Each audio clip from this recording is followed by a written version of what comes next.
D'autres ont de plus en plus besoin de la fibre optique et toutes les régions ne sont pas logées à la même enseigne. 50% seulement de la population française y a accès.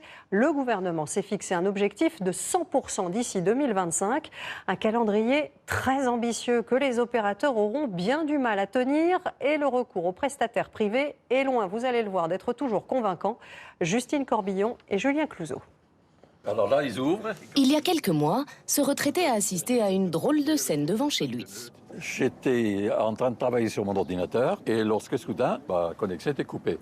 J'ai donc regardé par la fenêtre et j'ai vu une personne branchée sur le truc. Donc je suis descendu parler à la personne, la saluer poliment et lui demander pourquoi elle m'a coupé.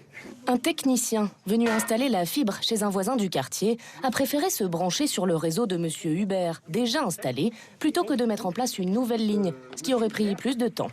Et cet exemple est loin d'être un cas isolé. En préparant ce reportage, beaucoup de particuliers nous ont envoyé des vidéos d'interventions bâclées. Où ils ont percé n'importe comment. L'association 60 millions de consommateurs a alerté le mois dernier car les plaintes se multiplient partout en France. Dans le département de la Loire, 66% des branchements seraient défectueux. Dans la Somme, 70% des raccordements seraient non conformes. Ça monte à 75% dans le Doubs. Les anciennes traces de vandalisme, puisqu'on a mis du scotch. Rachid Dada fulmine. Elle a été ouverte au pied de Biche-là. Il est le président de Val d'Oise Numérique. Et donc là, vous avez une armoire déglinguée. Il nous explique que si les actes malveillants se multiplient, c'est d'abord parce qu'il est difficile de remonter la trace des responsables.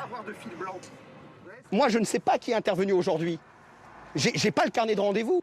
Car ici, le réseau est public. C'est souvent le cas dans les zones rurales où ce sont les collectivités qui construisent le déploiement de la fibre, alors que dans les grandes villes, le réseau est entièrement géré par Free, Orange, Bouygues ou SFR. Mais dans tous les cas, ce sont ces opérateurs télécoms qui doivent procéder au dernier mètre de raccordement. Donc on les paye pour qu'ils procèdent au raccordement final, sachant que ce tronçon nous appartient quand même. Et eux-mêmes, ils sous-traitent en cascade et on n'a plus la maîtrise. Mais ça n'explique toujours pas pourquoi le travail est parfois mal fait. Pour le comprendre, nous avons rencontré l'un de ces sous-traitants qui travaille pour plusieurs opérateurs télécoms. Anonymement, car il a peur de perdre ses contrats, mais souhaite expliquer son quotidien. On a des opérateurs qui nous fixent des fois 3 rendez-vous à 8 h, 2 rendez-vous à 13 h. Donc c'est aux pauvres techniciens d'aller chercher chez qui il va arriver en retard en fait. Et le problème c'est que quand il arrive en retard, on a des pénalités. Financières. Financières, exact, toujours financières. On est tellement dans le stress qu'on a envie de raccorder par tout moyen.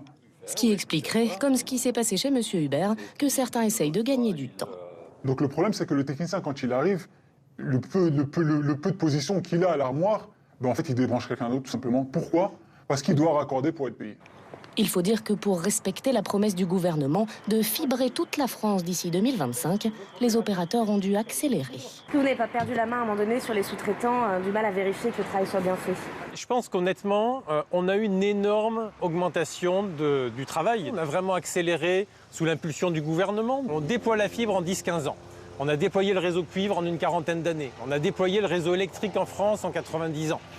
Donc c'est un rythme énorme qui nécessitait cette mobilisation de main-d'œuvre. Malgré des dysfonctionnements dans la dernière ligne droite, avec 60% de logements déjà raccordables, la France est aujourd'hui le premier pays d'Europe à déployer la fibre à si grande échelle. Et voilà un autre